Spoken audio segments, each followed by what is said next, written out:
Olá, queridos amigos, prazer muito grande estarmos aqui, iniciando mais um programa da edição Noêmia de Quadros, da Associação Assistencial Espírita Messe de Amor de Ponta Grossa. Nós vamos pedir a Jesus, nosso amigo e mestre, que proteja a todos nós, nos intuindo para o melhor a fazer. Que abençoe os nossos propósitos e nos ajude no caminho do bem. Permaneça conosco, agora e sempre, querido amigo, que é o caminho, a verdade e a vida. Que assim seja. Quero agradecer inicialmente a honra do convite para estar mais uma vez aqui, cumprimentar a nova diretoria da Messe de Amor, desejar uma gestão muito profícua e escolhi para hoje este tema, que tem muito a ver com a Messe de Amor, o prazer de servir. É também o título de uma poesia muito bonita, que eu guardo nos meus escritos lá, desde que eu era jovenzinho. É de uma poetisa chilena, Gabriela Mistral, ela que ganhou o Prêmio Nobel de Literatura, e foi diplomata, foi educadora lá no Chile, e eu vou ler aqui, que não é muito longo. O prazer de servir. Toda a natureza é um desejo de serviço. Serve a nuvem, serve o vento, servem os vales. Onde haja uma árvore que plantar, planta-a tu. Onde haja um erro que emendar, emenda-o tu. Onde haja um esforço que todos evitam, aceita-o tu. Sê aquele que afasta a pedra do caminho, o ódio dos corações e as dificuldades de um problema.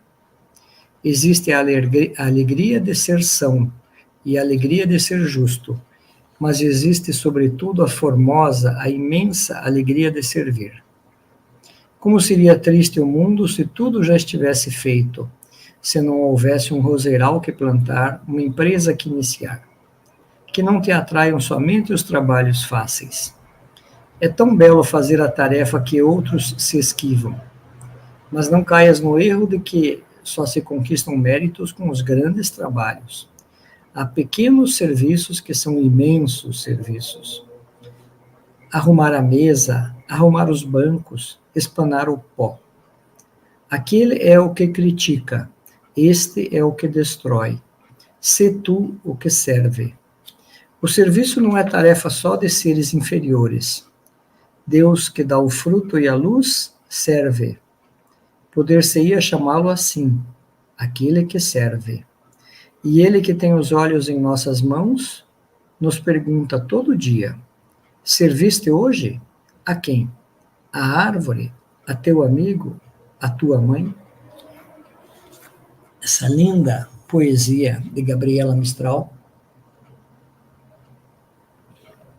nos lembra bastante aquela oração atribuída a Francisco de Assis, que diz: ó mestre, fazer que eu procure mais consolar que ser consolado, compreender que ser compreendido, amar que ser amado. E eu me lembro disso a propósito de que neste ano 2022 a Messe de Amor já está partindo para 43 anos de trabalho, de serviço, do prazer de servir. E aqui tem tantos trabalhos, né, maravilhosos, desde o início.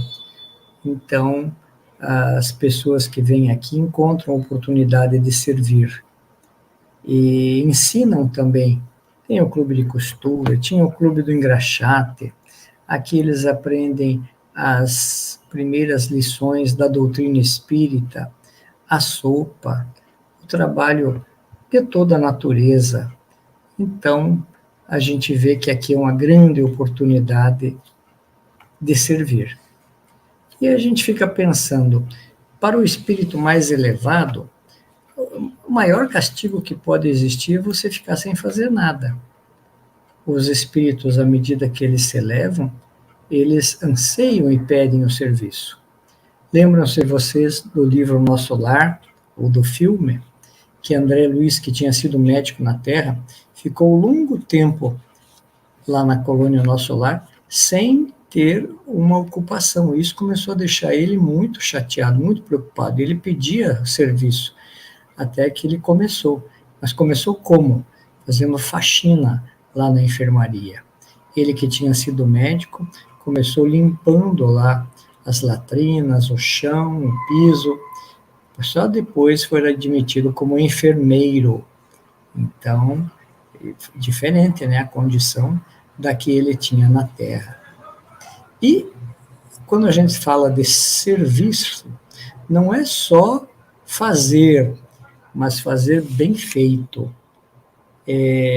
Fazer o melhor que possa estar ao nosso alcance. Daí a gente lembra daquelas 4 regrinhas totelcas, que era aquela civilização muito antiga, assemelhada lá aos maias e aos astecas. Eles tinham 4 regrinhas e uma delas era esta: dê sempre o melhor de si. Então, em todo o serviço que nós formos fazer, nós temos que lembrar dessa regrinha totelca. Dê sempre o melhor de si, em tudo que você estiver fazendo. Tem muita gente que diz assim: mas se eu ganhar na Mega Sena, eu vou dar uma banana aqui para o meu chefe e eu vou viver lá nas Bahamas. E a gente fica pensando, será que seria o melhor para a evolução espiritual? Será que isso seria o melhor para a minha trajetória como espírito imortal? Certamente que eu seria depois um desventurado, um louco, né, nos manicômios do espaço, se eu fizesse isso, abrindo mão de progredir espiritualmente. O trabalho ainda é aliado a uma coisa assim, sacrificial, ruim, desde lá dos primórdios, porque conta-se que Adão foi condenado a trabalhar com o suor do seu rosto, está lá na Gênesis, né? Então, desde ali já se tem como o trabalho uma coisa sacrificial, que cansa, que as pessoas daí procuram evitar. Mas o André Luiz, eu mencionava, ele fez esse trabalho com muito amor também lá em Nosso Lar, mas ele fez o trabalho que nem os faxineiros do seu consultório aqui na Terra faziam, né? E a gente sabe como é que é o posto dos espíritos lá no mundo espiritual.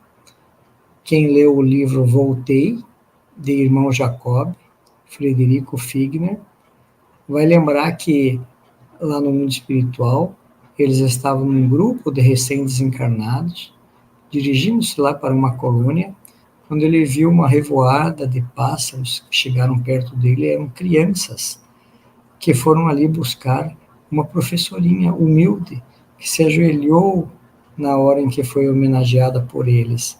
As crianças vieram recebê-la alegremente, e aí ela saiu do grupo e foi encaminhada junto com todas essas almas tão caridosas para um outro plano mais elevado que o deles, que o do próprio Jacó, e ele que tinha sido um homem muito rico, um homem muito poderoso na Terra, e tinha sido até o vice-presidente da Federação Espírita Brasileira. Então, para a gente ver como a posição do espírito não depende nada da sua posição aqui na Terra. Então, queridos amigos, a gente precisa lembrar de cuidar com o que a gente faz com o nosso tempo. Cuidar com as horas intermináveis que nós passamos na frente das telas e das telinhas, né? Das telinhas de computador, da telinha do celular e tudo mais. Isso nos vicia, mas o que é que fica disso ao final do dia? A gente precisa fazer esse balanço, saber. A gente fica muito tempo na frente da televisão, e a televisão a gente sabe que é algo que serve para nos distrair, mas também que nos deprime. Muitas horas na frente da televisão tem esse efeito depressivo. E nós gastamos ali muito energia psíquica, né? Muita atenção, mas recebemos em troca muito pouco fruição verdadeira, né? Aquilo que nos preenche o espírito. Eu fico pensando, o que meu avô diria dos tempos de hoje, em que nós temos 150 canais para zapear ali na televisão. Dá para a gente ficar mudando de canal por canal, porque tem 150 diferentes opções. Será que nós precisamos de tanta distração assim? E quanto do nosso tempo nós dedicamos, então, ao trabalho voluntário, ao serviço ao próximo, ao trabalho no bem? Divaldo Franco nos disse que Joana de Ângeles, a sua mentora, cobra dele sempre que ele estude no mínimo 30 minutos por dia das obras básicas. Ele que é um homem extremamente ocupado, lá na Mansão do Caminho, com as lives, com o estudo das obras, com a psicografia, mas estudar as obras básicas. E nós, quanto tempo dedicamos, não é? Divaldo é um homem que tem 95 anos, um homem infartado, um homem safenado, um homem que tem problemas de coluna, ele teve que operar, né, há 2 anos, depois teve problema de hérnia, mas continua na labuta. No ano passado ele fez mais de 1000 lives, 1000 lives pelo mundo todo. Isto consta da prestação de contas que foi feita no dia 31 de dezembro, numa live lá da TV Mansão do Caminho. Todo o trabalho por ele realizado, além de gerenciar toda aquela obra maravilhosa que dá assistência a centenas e centenas de crianças e suas famílias, né? Então ele não tem tempo vazio, porque os consultórios de psicologia hoje estão cheios de pessoas que têm muito tempo livre. Aquelas pessoas que não têm muito o que fazer. Cabeça vazia, oficina do diabo, já tem um velho ditado. Então a gente tem que parar de querer matar o tempo, porque senão o tempo nos mata. E vamos lembrar de colocar a mão na roda da vida. Isso é um ditadinho lá do Bhagavad Gita, aquele livro indiano sagrado, muito antigo, que diz que as pessoas que se beneficiam da roda da vida, mas não colocam a mão na roda da vida para ajudar a movimentá-la, não são dignos de receber aquilo que a roda da vida pode oferecer. Então vamos pensar nisso, queridos amigos, que é justo que nós precisamos repousar também, né? É justo que nós tenhamos momentos de lazer, até para que o nosso espírito tenha momentos de voo, né? Para a sua alma, para a criatividade, para o descanso. Mas não vamos confundir isso, esse repouso, que também é uma lei, com ociosidade ou inutilidade, o prazer de ficar absolutamente o tempo todo sem fazer nada. Eu até me dá arrepio quando eu converso com alguns amigos meus que trabalhamos juntos durante muito tempo nas atividades profissionais e hoje estamos todos aposentados. Depois de 50 anos de atividade profissional, há 1 ano eu me aposentei. E quando eu falo com esses amigos aposentados e eles dizem: agora não estou fazendo nada, até me dá arrepio, né? Porque, puxa vida, será que é isso mesmo que é o ideal? Será que é isso mesmo que pode nos dar prazer? Tudo bem que a gente não precise mais, então, exercer uma atividade profissional, alguma coisa que seja compatível com a nossa idade, com as nossas forças, mas vamos arranjar uma ocupação útil, vamos procurar ser útil. Trabalho é toda ocupação útil. E no livro Para Uso Diário, o Espírito Joanes nos diz: se tu já estás dispensado do trabalho material, ou se precisas dispor de menos horas do seu dia para as atividades profissionais, é justamente para se dedicar ao trabalho espiritual, para desenvolver os bens eternos. Então vamos lembrar disso, né? Ocupando bem o nosso tempo. Porque aquele que tem consciência, né? Tem consciência de que trabalho é toda ocupação útil, esse, onde ele estiver, ele tem meios de trabalhar e de servir. Ele floresce onde ele for plantado. Sócrates, lembram-se da história, né? Ele se recusou a fugir da cadeia quando os amigos subornaram lá o guarda, deixando a porta aberta, permitindo que ele fugisse. Ele disse que não. Então, ali mesmo ele lecionou probidade. E para os outros presos ele dava as lições que ele sempre deixou como seu legado, né? Paulo de Tarso, a mesma coisa. Ele foi preso lá em Roma e durante todos esses vários meses, acredito que até 2 anos, ele evangelizou as pessoas durante esse período. Ele aproveitou o local em que ele estava para evangelizar, para falar de Jesus. Então é emocionante até o relato no livro Paulo e Estevão do que Paulo pôde fazer na cadeia. E nós conhecemos a história de Chico Xavier, que, por brincadeira de alguns amigos, levaram o Chico lá para um prostíbulo, um local lá, um lupanar, onde as mulheres vendem o corpo. E quando o Chico chegou lá e viu do que se tratava, começou a conversar com elas, sentiu o drama, sentiu toda a dor que ia na alma daquelas mulheres.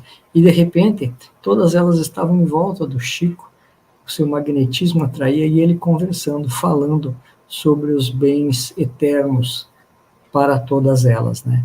Mesmo ali, então, ele encontrou meios de lecionar aquilo que ele ia na alma. É verdade que muitos de nós, queridos amigos,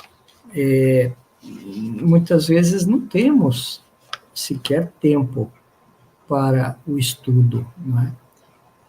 Muitas pessoas precisam se esfalfar, né, de sol a sol, desde que amanhece o dia até a noite, para ganhar o pão de cada dia.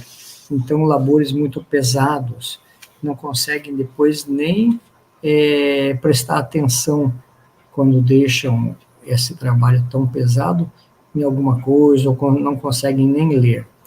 Então, tudo isso a gente sabe que já é a providência divina, atuando para que eu me discipline e valorize o tempo. Certamente que nesta ou em outras existências eu não valorizei suficientemente o tempo, e agora eu venho então precisando trabalhar desta maneira, né? Porque se ele fosse diferente, eu certamente, se tivesse muito tempo disponível, eu gastaria com bobageiras, com distrações. Então eu venho precisando trabalhar de sol a sol, exatamente para que eu aprenda a disciplina e o valor do trabalho. Certa vez perguntaram para o Chico onde é que estavam os grandes artistas, os grandes virtuosos do passado. E o Chico disse que muitos deles estavam reencarnados, mas como lavradores, como trabalhadores da terra, para aprenderem a amanhar o solo, né, com o suor do rosto, e ali aprenderem a bênção da humildade e de muitas outras virtudes no silêncio que este trabalho humilde ali no solo lhes exigia. Interessante, né? Esta colocação de Chico Xavier. Então, nesse poema que nós lemos inicialmente, Gabriela Mestral afirma: o serviço não é tarefa só de seres inferiores. Deus que dá o fruto e a luz serve. Poder-se-ia chamá-lo assim, aquele que serve. E ele que tem os olhos em nossas mãos nos pergunta todo dia: serviste hoje a quem? A árvore, a teu amigo, a tua mãe? Então, Deus que tem os olhos postos em nossas mãos. Ou seja, Ele observa todas as condições que Ele nos dá para servir. E o que é que nós temos feito disso? Ele é aquele que serve, né? Ele é o maior servidor. Então, Gabriela pergunta. Gabriela coloca essa pergunta, atribuindo ela a Deus, nosso Pai. Serviste hoje a quem? A árvore, a teu amigo, a tua mãe? E eu fiquei perguntando, como é que você pode servir a árvore? Mas, depois, refletindo melhor, talvez vocês encontrem várias maneiras, mas eu fiquei imaginando que servir a árvore é louvar a natureza, é louvar tudo o que Deus faz, é proteger a árvore que nos dá a sombra, que nos dá o fruto. Eu estava observando outro dia um flamboyant, um sombreiro, que ele se ergue assim, justamente na altura suficiente para daí fazer sombra e permitir que a gente se agasalhe embaixo dele, né? E árvores maravilhosas que tem e que muitas vezes nós, homens, cortamos desnecessariamente, fazemos virar lenho seco, né? Então, servir a árvore é proteger, é valorizar, de uma maneira extensa, compreender e louvar tudo o que representa a natureza, as obras de Deus. Jesus já tinha dito aos seus discípulos, né? Aquele que quiser ser o maior, seja o servidor de todos. Então, é preciso que nós nos coloquemos nessa posição. E procuremos também valorizar o trabalho mais humilde das pessoas que nos cercam. Basta que a gente preste um pouquinho de atenção. A doméstica, né, a auxiliar doméstica, o porteiro do nosso prédio, o pedreiro, o lixeiro, o gari, não é? Me faz lembrar uma figurinha que diz assim, está passando o caminhão do lixo, né, com os homens ali recolhendo o lixo, e a criança pergunta: pai, esses aí são os homens do lixo? Daí o pai fala para a criança: não, meu filho, esses aí são os homens da limpeza, os homens do lixo somos nós. Nós é que geramos o lixo, eles são os homens da limpeza. Então, valorizar o trabalho do gari, valorizar o trabalho da cozinheira que prepara a comida para nós, do motoboy que vai nos entregar a encomenda, né? Daquele que plantou o alimento que a gente ingere, daquele que colheu, daquele que transportou, daquele que vendeu, né?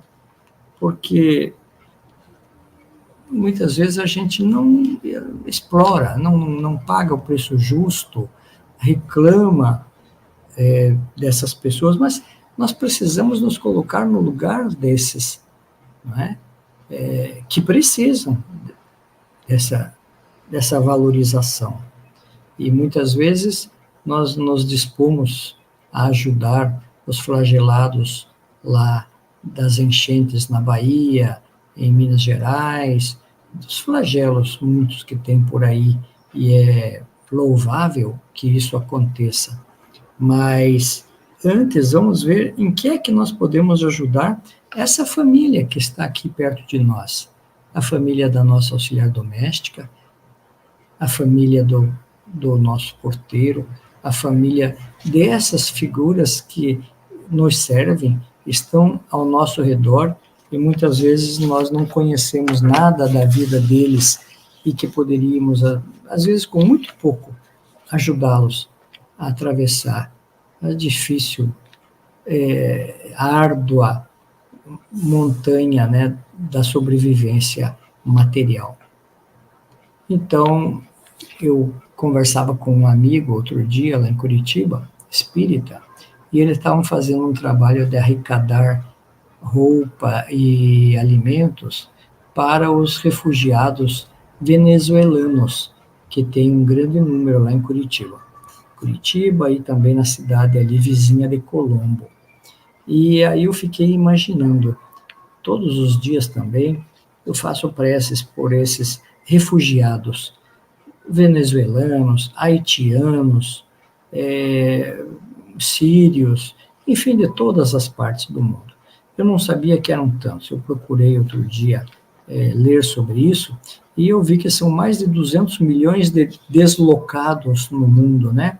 Aqueles que por problemas políticos, problemas de guerra, problemas de fome, tiveram que deixar seu país, deixar sua família, deixar tudo para trás e procurar começar tudo em outros países.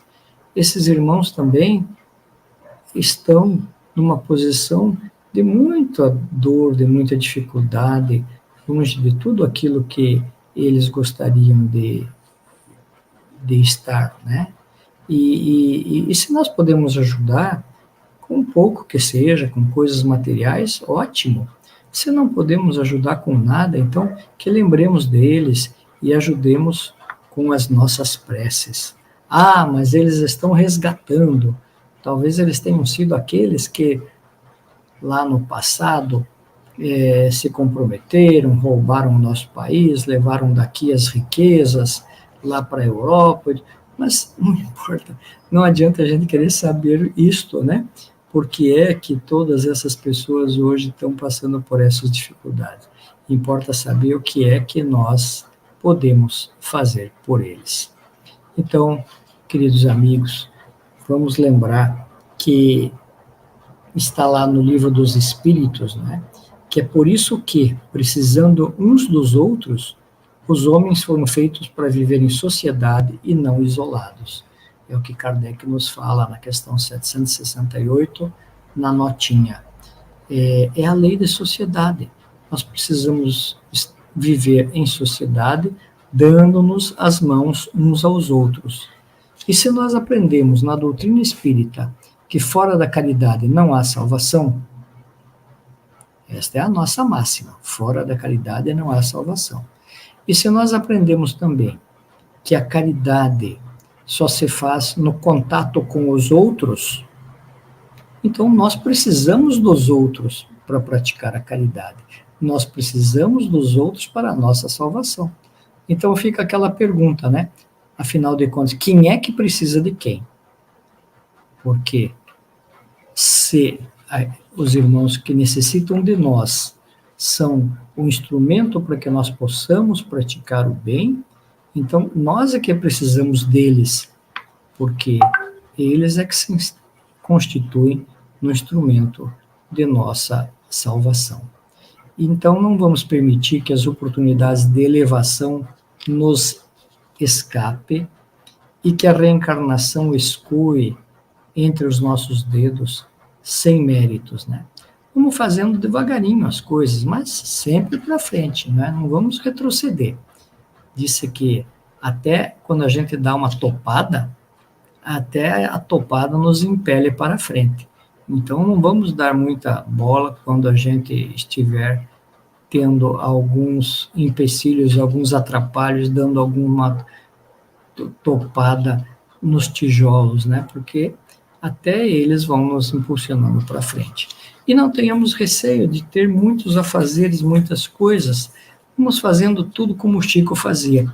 Eu me recordo que fui algumas vezes a Uberaba, na companhia até de vários amigos aqui de Ponta Grossa. O Sérgio Batista foi um que várias vezes nós fomos nas caravanas inesquecíveis, organizadas pelo seu Augusto Beck, pela dona Terezinha Beck, e a gente via aquelas montanhas de livros em cima da mesa para que o Chico pudesse autografar depois da sessão, depois de todo o trabalho de psicografia, lá no meio da madrugada, quando estava todo mundo extenuado.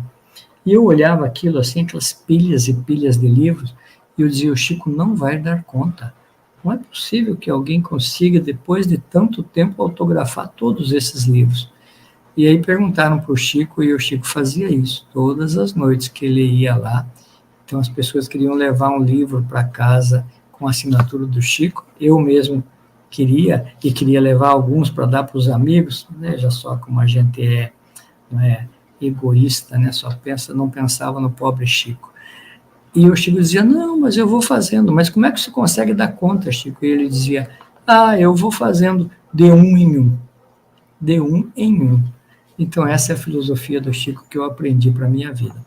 Quando eu tinha muito trabalho, muito processo, muita coisa para resolver, muita coisa, eu lembrava do Chico e dizia, vou fazendo de um em um. Pego um, vou fazendo, pego o outro, vou fazendo. E é assim, né, que a gente acaba dando conta de todo o trabalho.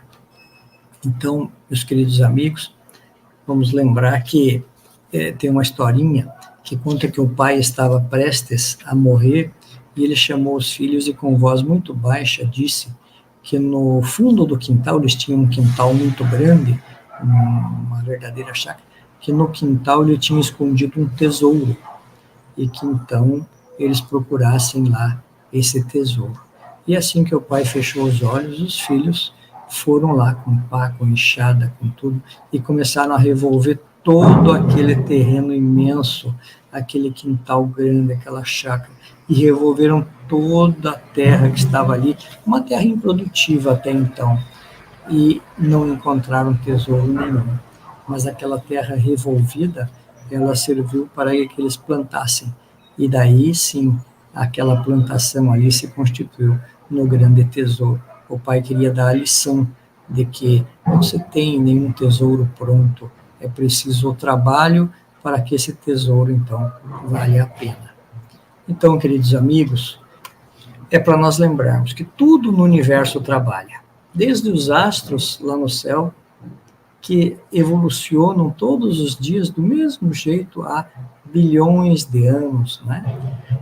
Todos os elementos, o vento, a chuva, como disse aqui a Gabriela Mistral, né?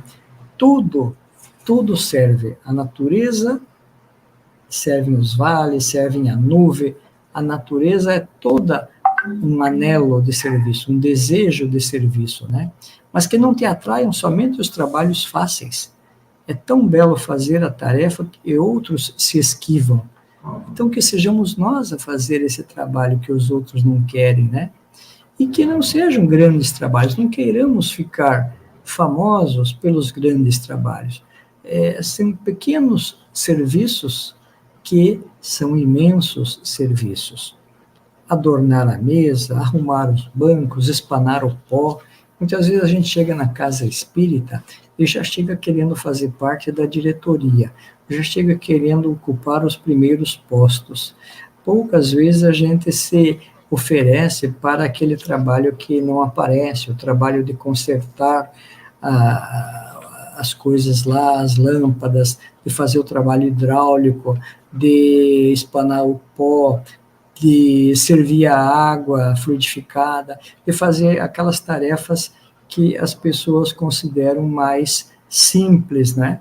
Então, tem um que critica, tem um que destrói, mas o que ela convida é para que nós sejamos aquele que vai servir. E eu me recordo que tudo que eu aprendi sobre serviço, eu aprendi na Messe de Amor. Eu era solteiro ainda, e a gente já vinha aqui na então Vila Pompeu para trazer a cesta básica aos domingos que a gente arrecadava durante a semana. Então eu aprendi aqui a servir com muita humildade, a humildade do seu Eduardo Prochalski, do seu Antônio Prochalski, do Chimandeiro, do Sérgio Batista, da Dona Terezinha, do seu Augusto Beck, do Ceslauton Zick, enfim, do Reinaldo Yaremchuk. O seu Eduardo Kruszalski era uma maravilha. Ele, quando ele ia colocar alguma opinião dele, ele perguntava assim, e o que vocês acham se a gente fizer isso? Se. O que vocês acham se? Então, ele sempre respeitando a opinião dos outros, de uma maneira assim que ele introduzia o assunto com uma humildade, respeitando a opinião dos outros, né? E nós, muitas vezes, queremos impor a nossa opinião como sendo a melhor sempre. Então, eu só tenho a dizer que eu sou muito grato a Noêmia de Quadros, que é a benfeitora desencarnada, minha mãe, que dá nome a este programa, e que também me ensinou desde cedo a servir, ela que era toda doçura, ela que era aquela que era mãezona de todo mundo, ela que, embora muito pobre, né, fazia até pastel para vender, para nos ajudar nas despesas da casa. Ela ensinou desde cedo que a gente tinha que repartir o pouco que nós tínhamos com aqueles mais necessitados. Então, fica aqui este convite, que é o convite que Gabriela Mistral fala na sua poesia O Prazer de Servir, e que Jesus já nos fez há 2000 anos, né? Que sejamos, então, o servidor de todos. Eu agradeço muito a oportunidade de estar aqui, desejo que todos nós tenhamos um excelente dia e pedindo agora a Jesus que nos abençoe a todos, que abençoe esta casa de amor, que ela já tenha amor no seu nome, ela tenha amor no comportamento de todos os trabalhadores daqui, aqueles pioneiros que eu mencionei, e todos os outros que vieram depois, todos muito importantes, todos trazendo a sua colaboração tão importante, tão necessária, para que os trabalhos aqui se realizem. Então, fazendo luz nesta pequena casa aqui, hoje na Vila Cristina, mas que essa luz se irradia por todo o bairro, por toda a cidade. Abençoa-nos, amigo Jesus, e fica conosco, agora e sempre. Muito obrigado a todos vocês, queridos amigos, obrigado pelo convite feito aqui pela diretoria da Messe de Amor, e até uma próxima oportunidade, se Deus quiser. Muito obrigado.